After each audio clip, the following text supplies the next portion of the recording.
coaching, il peut y avoir toutes sortes de profils de clients et des méthodes qui vont très bien marcher sur certains vont peut-être pas marcher du tout sur d'autres. Tout simplement parce que c'est pas leur canal de communication à eux. Et s'il y a bien une chose que j'ai remarqué en t'observant coacher, Mehmet, c'était ta capacité de profiling. Ouais. Qu'est-ce que ça veut dire? Ça veut dire en fait passer au radar une personne et très rapidement savoir quel est son canal de communication, comment elle s'exprime, quel est son profil pour avoir du coup des résultats plus rapides en coaching. Moi, je l'ai vu parce Mm. que tu m'as coaché, donc j'ai vu comment tu as fait. Je t'ai aussi vu coacher plein d'entrepreneurs dans nos cercles et dans les masterminds, les groupes dans lesquels on évolue. Aujourd'hui, j'aimerais te proposer de parler des 6 types de clients que tu Mhm. peux avoir si tu es coach. Comment on va les Alors, profiler, etc. ouais. Voilà. Alors très bien, c'est un super sujet parce qu'en fait, c'est un peu le cœur de notre métier d'apprendre à connaître les gens. Je vais mettre un gros disclaimer ici. L'outil dont on va parler, c'est la Process Communication Model, qui est une marque déposée et qui a été créée par T.I.B. Keller.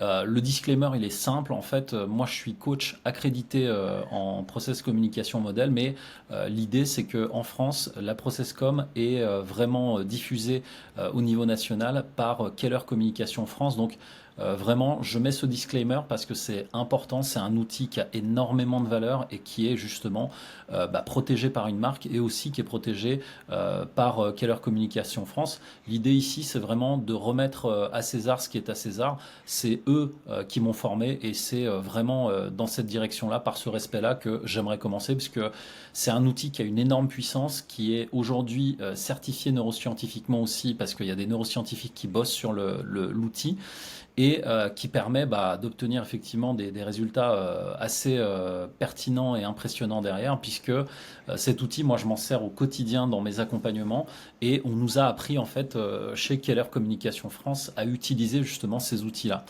cet outil vraiment de façon dans la méthodologie pardon coaching. Et l'idée, c'est que l'outil en lui-même a 6 profils, et dans les 6 profils, chaque profil a une façon de communiquer. Moi, j'aime bien en fait vulgariser et simplifier en ramenant toujours aux 3 centres neuronaux, les neurones qu'on a dans le cerveau, les neurones qu'on a dans le cœur et les neurones qu'on a dans les intestins. En fait, cette simple distinction permet déjà d'avoir une lecture du canal de communication de la personne assez simple pour comprendre en fait si la personne est plutôt mentale, émotionnelle ou instinctive. Et à partir de cette lecture, je vais adapter moi ma façon de parler, ma façon de dire les choses et ma manière en fait d'adapter mon canal à la personne qui est en face.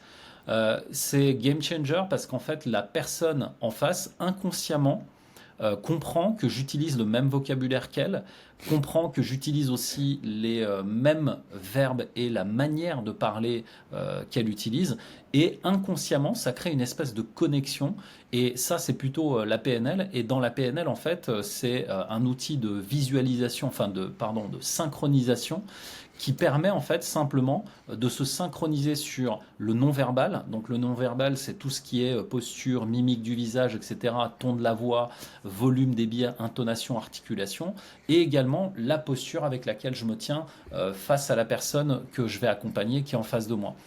Et ces deux outils extrêmement puissants permettent simplement inconsciemment à la personne en face de comprendre que je me mets en connexion avec elle, et à partir de là, d'aller dans son monde et d'aller questionner finalement la carte du monde de l'autre. Mais vraiment, dans tous les cas, 60% du travail se fait dans cette communication-là, c'est-à-dire la connexion non verbale et ensuite la connexion verbale avec les mots, la façon de parler, la manière de parler. Et en fait, une fois qu'on a compris ces subtilités, c'est là où justement une certaine forme de magie opère. La personne en face a la sensation naturelle que elle se sente comprise et écoutée, et c'est ça qui permet à la personne de se livrer plus. Parce qu'au final, nous, en tant que coach, on est quoi? On est des espèces de confidents. On arrive à créer une relation de confiance qui permet à la personne de venir déposer les problématiques qu'elle a. Et ces outils-là permettent vraiment cette connexion-là, permettent vraiment justement d'aller au-delà de la barrière et d'amener justement ce niveau de confiance pour que la personne aille plus loin dans sa réflexion, dans son intimité personnelle aussi, et permet justement à l'autre de déposer ce qu'elle a à dire. Et j'avais j'ai une histoire comme ça en fait d'une cliente que j'ai accompagnée et tout au long de l'accompagnement en fait, euh, elle me disait, mais c'est fou comment tu arrives à comprendre tout de suite ce que je veux, c'est fou comment tu arrives tout de suite à mettre le doigt sur ce qui va pas, mais comment tu fais? Et franchement, j'ai l'impression que tu me connais depuis toujours. Et l'idée, c'est que ce genre de sentiment, cette entrepreneuse, en fait, elle avait le sentiment, justement, puisque c'était plutôt quelqu'un d'émotionnel, elle avait une grande connexion émotionnelle à laquelle je répondais justement par mes mots, par ma façon de parler, etc. Et c'est simplement ça que je lui renvoyais, puisque avec les outils de la PNL aussi, on va faire ce qu'on appelle un effet miroir, et on va reprendre, souvent par la reformulation, la manière de parler. Et en fait, à force de parler avec elle, on est rentré dans son intimité, sa vie privée, etc. Et elle se sentait tellement à l'aise qu'elle m'a raconté des choses qu'elle aurait jamais racontées à personne. Et c'est allé très très loin. C'est pour ça qu'à la fin, elle m'a dit, tu sais quoi? En fait, j'ai bien fait de te choisir et je crois que dorénavant, je vais choisir tous mes coachs comme ça, comme si je choisissais un gynécologue. En fait, la vanne là-dessus, c'est parce que on est allé tellement loin dans son intimité qu'elle m'a dit, écoute, là, franchement, des niveaux d'intimité pareil, il n'y a qu'avec mon gynéco que j'ai connu ça. Et l'idée, c'est que quand la personne se sent bien et qu'on a su créer cet échange de canal de communication, la personne se livre totalement. Et c'est ce que je dis souvent, tu sais, dans mes accompagnements, quand je pose le cadre. En fait, si vous prenez un accompagnement, peu importe, thérapeute, coach ou autre, si vous êtes là simplement pour porter un masque et jouer un jeu avec vous-même, vous irez pas plus loin que le masque et l'accompagnant aussi. Donc, en tant que coach, nous, ce dont on a besoin, c'est le plus d'authenticité possible et le plus je dirais, de lâcher prise possible sur le masque ou sur les histoires que vous pouvez raconter pour éviter de vous faire démasquer. Et donc, l'idée, c'est que quand le canal de communication est bien calibré, la personne en face, elle se livre totalement et elle arrive à vraiment déposer des choses qui, après, deviennent game changer pour elle parce que, au final, être allé aussi loin dans son intimité, ça lui a redonné confiance, ça lui a redonné aussi finalement sa place dans sa vie, de comment elle se voyait, etc. Et le simple fait de mieux communiquer avec elle-même et sur le canal que j'ai utilisé avec elle, ça a remis beaucoup de choses en perspective dans sa vie. Et c'est pour ça que utiliser simplement le bon terme, les bons termes en fait, on peut donner même un tips ici, tu sais, pour les couples. Euh, le simple fait, par exemple, de faire effet miroir sur le canal de communication de la personne qui partage votre vie, c'est simplement, et ça c'est une astuce toute simple, de reformuler plutôt que de répondre. En fait, dans la plupart des cas, les couples, quand ils s'écoutent pour se répondre. Ils s'écoutent pas pour se comprendre ou pour apprendre de l'autre. L'idée, c'est que quand on commence à écouter pour apprendre ou comprendre de l'autre, là, en fait, la posture, elle est complètement différente. Et le meilleur moyen de faire ça, c'est simplement de reformuler une phrase que la personne d'en face vous donne. Donc, si, imaginons, moi j'arrive à la maison, j'ai ma femme, elle me dit, euh, aujourd'hui, j'ai eu le sentiment que tu ne m'as pas écouté. Et en fait, je vais simplement reformuler ça en disant, aujourd'hui, tu as eu le sentiment que je ne t'ai pas écouté. Comment ça? Et l'idée, le simple fait de reformuler interrogativement et pas à l'affirmative, permet à l'autre de se raisonner et d'entendre ce raisonnement en lui, mais en utilisant ses termes à lui. Et souvent, quand vous comprenez ça, par la reformulation et par d'autres outils aussi, mais là on parle du canal de communication, déjà ce simple tips permet justement de se comprendre et d'échanger pour comprendre l'autre. Parce que tu sais bien, quand on est en couple, évidemment, personne ne s'engueule, jamais, hein, puisque les Non. couples, on le sait, il y a une harmonie totale, tout le monde aime être en couple. Ça t'arrive, toi, de t'engueuler? Alors non, jamais. En 23 ans de mariage, c'est sûr, ça ne m'est jamais Ah, arrivé. ouf. Ah oui, oui, J'ai ouf, eu peur. heureusement. Et ça n'arrive à personne qui Non. nous écoute, Bah non. évidemment.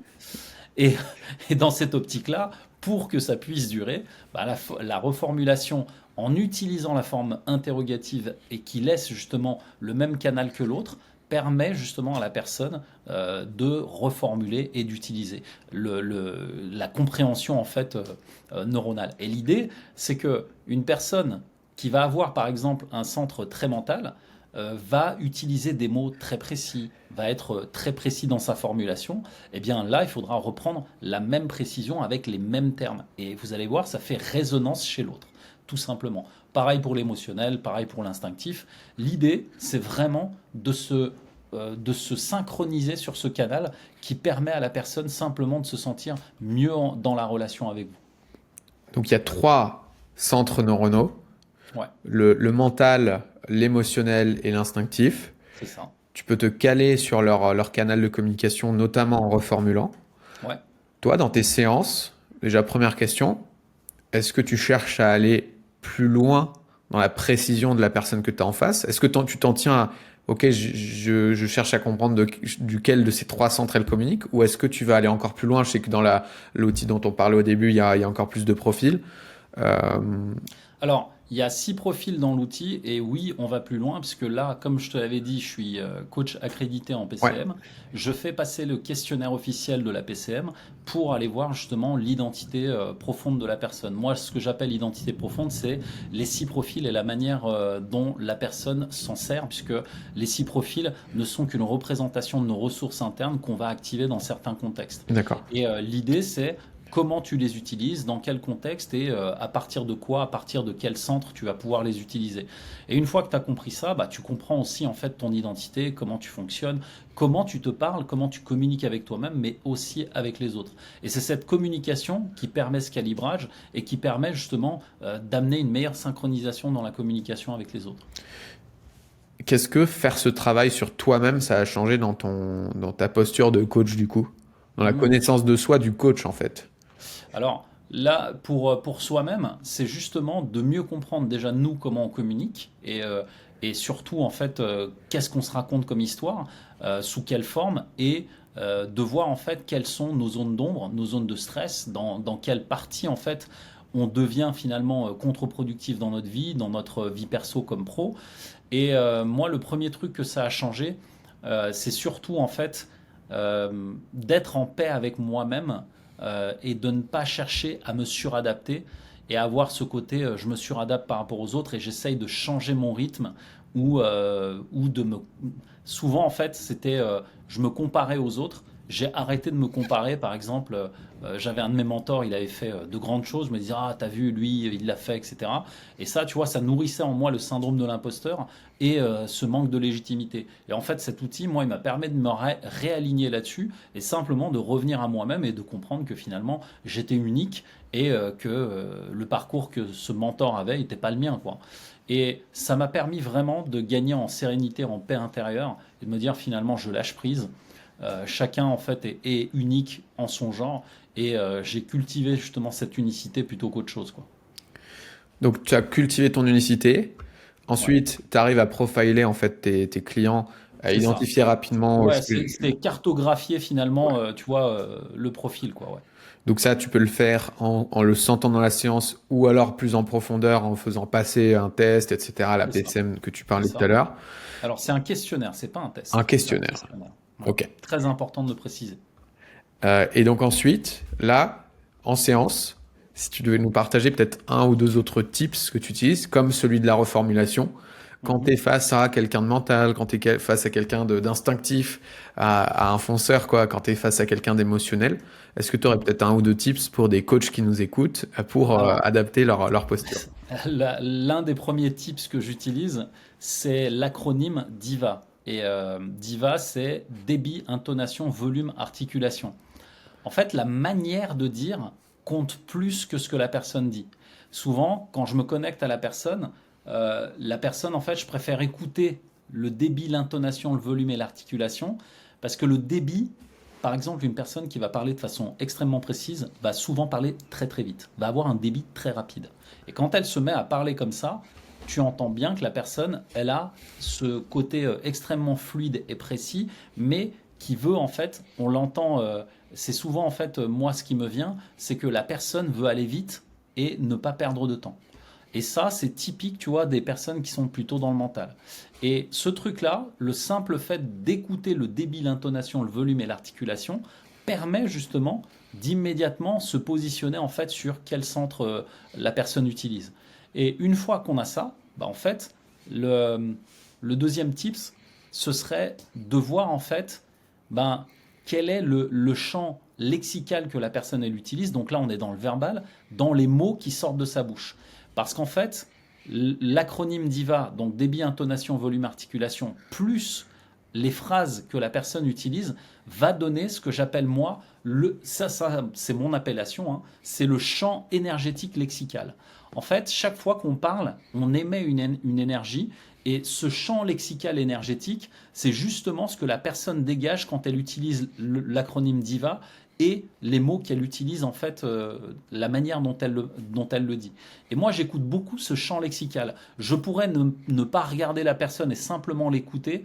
Je pourrais avoir déjà une idée, en fait, de ce que la personne elle a comme champ énergétique. Que ce soit un champ énergétique mental, émotionnel ou instinctif. Et l'idée, c'est à chaque fois de prendre en fait cette cartographie, de l'utiliser pour pouvoir justement soi-même se synchroniser à la personne en face. Et on va le rappeler quand même aussi, l'outil, ce sera le troisième tips. La synchronisation, c'est un truc qu'on fait déjà naturellement. C'est pas un truc stratégique, caché, etc. C'est quand vous allez par exemple à la boulangerie, vous n'allez pas parler à votre boulangère comme vous allez parler à votre banquier. Et donc forcément, vous le faites déjà naturellement, vous vous positionnez déjà dans un centre mental pour le banquier et un centre plutôt chaleureux, émotionnel avec la boulangère qui va vous servir les petits croissants, le pain au chocolat, etc. Ou la chocolatine parce qu'on est à Toulouse. Et l'idée, c'est que chaque fois qu'on est en fait dans notre quotidien, on a déjà cette adaptation, sauf que là, on va mettre en fait vraiment de la conscience sur notre champ lexical énergétique qui va permettre d'être beaucoup plus ciblé en fait dans la communication et donc d'être beaucoup plus juste aussi chaque fois qu'on parle avec quelqu'un. Bon, avec ça, on a déjà un premier aperçu. Alors, évidemment, c'est un sujet qui peut être creusé. Ouais. C'est d'ailleurs pour ça qu'il y a des instituts qui existent comme du coup c'est Keller France Communication. Ouais, Keller Communication France, KCF, que vous pouvez retrouver évidemment sur leur site internet et c'est eux les c'est eux qui vont en fait prodiguer les formations, etc. Et c'est eux la référence. Génial. Bon, mais en tout cas, ce genre d'outils permettent d'y voir plus clair en séance et d'aller plus vite droit au but, de se synchroniser avec les gens qu'on a en face de nous. N'hésitez pas à nous faire vos feedbacks comme d'hab. Et nous, on se dit à bientôt pour une prochaine vidéo. Ciao.